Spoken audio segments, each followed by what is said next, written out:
안녕하세요. 저는 연세대학교에서 한국사를 가르치고 있는 조경철입니다. 오늘은 고조선 단군신화 환인인가 환국인가 라는 주제를 가지고 공부를 해보도록 하겠습니다. 저는 그 부제목을 역사와 허상이라고 이렇게 달았는데요. 저는 역사를 공부하면서 좀 이런 의문이 생겼어요.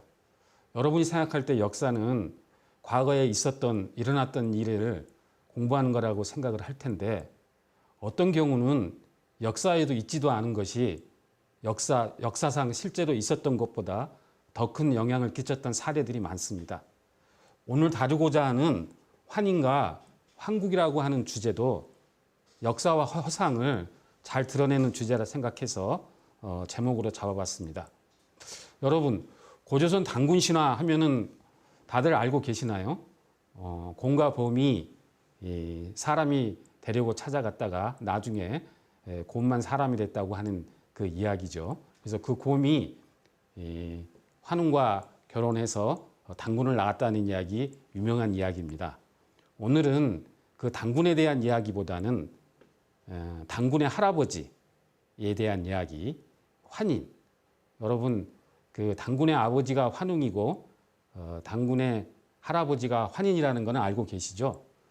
그 환인 또는 환국이라는 게 있는데요.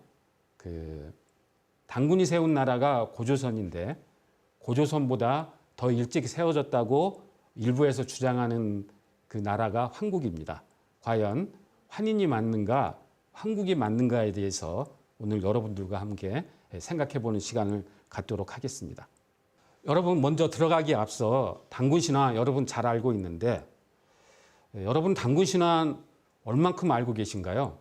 제가 한번 여쭤보겠습니다. 곰과 곰이 환웅을 찾아가서 사람이 되게 해달라고 했는데, 곰이 혹시 쑥과 마늘을 먹고 며칠 만에 사람이 됐는지 아십니까? 며칠인가 하면은 100일 아닌가요? 며칠인가요? 이렇게 하는데 똑부러지게 말하는 사람이 이렇게 많지 않습니다. 21일입니다. 37일입니다. 37일. 37일 동안 쑥과 마늘을 먹었어요. 이 단군신화에 대한 이야기는 지금 말로 하면 A4 용지 한 반장 정도 분량인데, 옛날 사람들은 이 단군신화를 다 외웠습니다. 그런데 지금은 잘 몰라요. 잘 몰라요. 그런데 단군신화에 대해서 모르는 게 과연 21세기를 사는 우리 책임인가? 그렇게도 한번 생각을 해보겠네요. 왜냐하면은 여러분 알고 있는 단군신화는 고조선의 건국신화입니다. 그리고 우리 한민족의 그 신화죠. 그래서 단군신화가 우리에게 역사적 의미를 줄 때는 고조선을 공부할 때 고조선의 건국신화 또는 우리가 다른 나라한테 침략을 당하거나 나라를 빼앗겼을 때 우리 민족의 원천을 찾는다, 그런 의미에서만 단군신화에 대한 관심을 가졌습니다. 그 첫 번째가 우리가 몽골의 침입을 받았을 때죠. 우리가 알고 있는 단군신화는 몽골의 침략을 당하고 있을 때 이련 스님이 삼국유사의 맨 처음 기록으로 남긴 겁니다. 그때 한번 관심을 받았죠. 그 다음에는 또 언제 관심을 받았냐면은 우리가 일본한테 나라를 빼앗겼을 때 나라를 되찾자는 그 구심점으로 단군에 대한 관심이 있었습니다. 그래서 다른 나라한테 우리가 침략을 받지 않거나 또는 우리가 다른 나라한테 나라를 빼앗기지 않았다면 단군에 대한 이야기는 우리한테 무슨 의미가 있느냐, 단군신화는 우리한테 무슨 의미가 있느냐, 그런 생각을 많이 하거든요. 그 다음에 지금은 모든 나라 사람들이 한 곳에 몰려있는 그러한 세상입니다. 지구촌이라고 하잖아요. 그래서 다른 나라 사람들이 우리나라에 들어와서 국민의 구성원을 이루고 있는데 우리가 단군의 자손이다, 이렇게 주장하는 게 큰 의미가 없는 거죠. 그래서 요새 사람들은 단군신화에 대해서 그렇게 관심이 없습니다. 그래서 제가 한번 물어봤습니다. 21세기 단군신화는 과연 무슨 의미가 있고, 제가 오늘 여러분들과 함께 단군신화 또는 단군신화의 할아버지인 환인에 대해서 얘기하는 게 무슨 의미가 있나, 이런 의문을 품고 있는 분도 계실 거예요. 그거는 저희들이 지금까지 단군 신화를 접근하는 방법이 다르지 않았나 이렇게 생각합니다. 저는 신화라고 하는 거는 우리나라뿐만 아니라 그리스 로마 신화도 마찬가지로 원래 신화는 한 나라의 한 민족의 신화로서 출발했지만 그 신화 속에는 인간이 보편적으로 느껴야 되는 그런 보편적 의미가 들어있다고 생각을 합니다.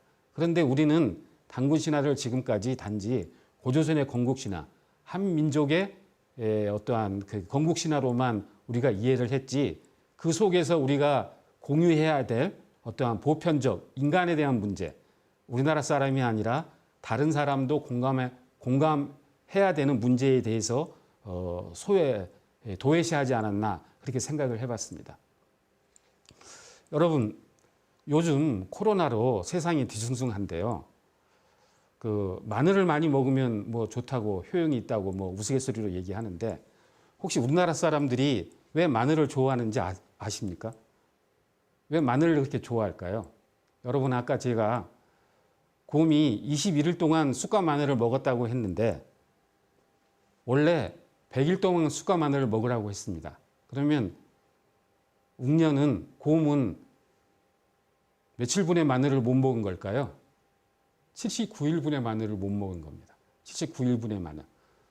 79일분의 그 마늘을 못 먹어서 그 못 먹은 마늘을 우리가 먹는 겁니다.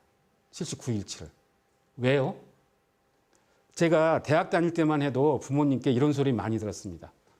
술 마시고 집에 기어 들어가면은 너 언제 사람 될래? 너 언제 사람 될래? 숱하게 들었어요. 아니, 눈, 코, 입 다 달렸는데 네가 사람 아닙니까? 겉사람만 된 겁니다. 겉사람. 곰이 사람이 된 거는 21일 만에 겉사람이 된 거죠. 속사람이 되려면은 79일간이 더 필요한 거예요. 그래서 신화 속에 100일이라고 했는데 21일이라고 해놓은 겁니다. 그래서 저는 이거를 저 나름대로는 어떻게 생각했냐면은 인간이란 무엇인가에 대해서 인간은 불완전하다. 왜? 원래 100일 동안 마늘을 먹었어야 되는데 79일분의 마늘을 먹지 않은 거다. 그럼 인간은 어떻게 해야 되느냐? 79일간을 채워가야 된다. 끊임없이 노력을 해야 된다. 뭐 이런 식으로 저는 좀 나름대로 좀 그 생각을 해봤어요. 그래서 앞으로는 단군 신화를 공부할 때 고조선 또는 한민족 건국 신화 말고 그 속에서 온 나라 사람들이 공유하는 인간의 문제, 이런 문제도 한번 같이 생각해 보자. 뭐 그런 생각입니다. 그래서 저는 뭐 단군 신화에 대해서 21세기에도 충분히 의미가 있다. 우리가 앞으로 더 보편성이라는 측면에서 접근하면은 의미가 있다. 그렇게 생각을 했습니다. 이제 그런데 제가 오늘 이제 본격적으로 다룰 문제는 이것도 중요하지만 출발점부터 문제가 있습니다. 여러분, 환인하면은 그 단군 신화에서 그 단군이 있고요. 단군의 아버지가 환웅이고 환웅의 아버지가 환인이고, 그러니까 환인은 단군의 할아버지입니다. 여러분 뭐 다 알고 계시는 거죠. 그리고 단군이 세운 나라가 조선이고, 단군이 세운 나라를 지금은 우리가 이렇게 고조선이라고 이렇게 부르고 있습니다. 고조선. 혹시 여러분, 단군이 세운 나라가 조선인데 왜 고조선이라고 했느냐 이렇게 물어보면 혹시 이렇게 대답하시는 분 있을 겁니다. 이성계의 조선과 구분하기 위해서 조선이라고 한 거 아닙니까? 이렇게 대답할 수도 있는데요. 이거는 반은 맞고 반은 틀립니다. 왜 그러냐면은 이 고조선이라고 하는 나라 이름은 고려시대 이련 스님이 쓴 삼국유사에 맨 처음 보이는 나라 이름입니다. 그때는 아직 이성계의 조선이 있지도 않았어요. 아무리 이련 스님이 뛰어나다고 해도 나중에 100년 뒤에 이성계가 나라를 세워서 조선이라고 했을 거다. 나라 이름을. 그것까지 알지는 못했겠죠. 단군이 세운 조선을 고조선이라고 하는 거는 왜 고조선이냐면은 단군의 조선이 있고 단군이 세운 조선이 있고 그 조선을 누가 이어가냐면은 기자가 이어갑니다. 그래서 그거를 기자조선이라고 하고요. 그 다음에 나중에 그 기자조선을 누가 이어가냐면 유만조선이라고 합니다. 그래서 고려시대에 이런 스님이 알고 있었던 조선은 3개의 조선이 있었고 그 3개의 조선 가운데 가장 오래된 조선이 이 단군조선이기 때문에 당군이 세운 조선을 우리가 고조선이라고 합니다. 그런데 지금은 물론 이성계의 조선과 구분해서 당군조선, 기자조선, 유만조선, 세조선을 다 고조선이라고 부르고 있죠. 편의상. 그다음에 이 조선이라고 하는 이름은 이성계의 조선도 있고 지금 북한에 있는 김일성이 세운 나라도 조선입니다. 그러니까 조선이라는 나라 이름도 역사가 오래된 거죠. 뭐 참고로 우리나라는 지금 대한민국인데요. 그럼 대한민국이라고 하는 이름은 언제부터 유래됐냐면은 옛날에 그 한이라고 해서 사만이 있었습니다. 사만. 그 사만의 한을 따서 고종이 대한제국을 세웠고 그 다음에 1919년에 대한민국 임시정부를 세웠고 그 다음에 48년에 대한민국 정부를 수립을 한 거죠.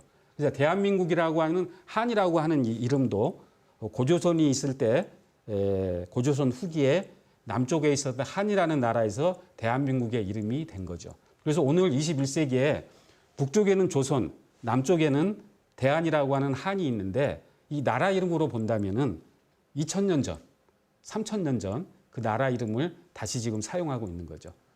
우리가 21세기 오늘 역사를 살고 있지만 그 나라 이름은 20세기 이전에 역사 20세기 2000년 전에 사용했던 나라 이름을 사용하고 있는 점에서 역사라고 하는 거는 오늘이 과거고 과거가 오늘이라는 것을 생각할 수가 있습니다. 그러면은 이제 환인이라는 말이 있거든. 황국이라는 게 있습니다. 황국. 이 황국은 주로 환단국이라고 하는 책에서 주장하는데요. 그 당군이 세운 당군 조선은 물론 있고요. 당군보다 더 오래전에 세웠다는 나라가 있습니다. 그게 황국입니다. 황국. 그래서 황국이 있고 그 다음에 환인의 아들 환웅이 세운 신시라는 나라가 있었고 그 다음에 당군이 세운 조선이라는 나라가 있었다고 생각합니다. 그래서 우리는 보통 당군 조선이 기원전 2333년에 세웠다고 하고 우리나라의 출발을 그때부터 알고 있지만 이 황국을 주장하는 분들은 우리나라 역사상 최초의 국가는 지금으로부터 9000년 전에 있었다. 황국이 있었다. 이렇게 이제 주장을 하고 있는 거죠. 자, 그러면은 황국 들어가기 전에 그럼 황국은 지금 어떤 의미가 있나 한번 생각해 보겠습니다. 여러분 혹시 인터넷에서 환단고기 또는 황국을 치면은 거진 인터넷을 쫙 이렇게 몇 페이지까지 쭉 이렇게 뭐 도배하다시피 언급이 되어 있는데요.